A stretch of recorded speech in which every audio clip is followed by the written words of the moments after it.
Hello. सर्व भक्तांच्या कल्याणार्थ आपल्याकडे या ठिकाणी शिवपंचायत आणि सुद्धा एप्रिलमध्ये आपल्याकडे आहे.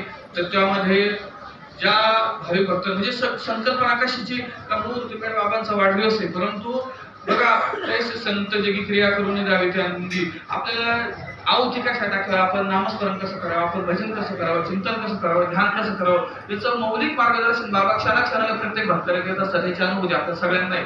आणि ह्या बाबांकरता आज खरोखर आपल्या भाग्याचं उदय जीवनातला सूर्योदय म्हणलं तरी चालेल. महाराज ज्योतीने ज्योत लावा आणि प्रत्येक दीप उजळत जावा. त्यांनी काय केलं, आपल्याकडे तेल आहे, वात आहे, काडीसपेटी आहे, पंथी आहे, सगळं आहे, परंतु ज्ञानाची ज्योत प्रकट करण्याचं सामर्थ्य सद्गुरूंमध्ये. म्हणून या सद्गुरूंची किती वर्णन केली तर मग काय वाणू आता न पुरी आणि मस्त विचारणी ठेवली असे किती वर्णन केली. आकाशाची उपमा दिली ना, आकाश थोडं त्याला काहीतरी सीमा आहे. समुद्राची उपमा दिली, समुद्र सुद्धा आकाशाची ठेवून टाकला होता, ती सुद्धा उपमा सुटली.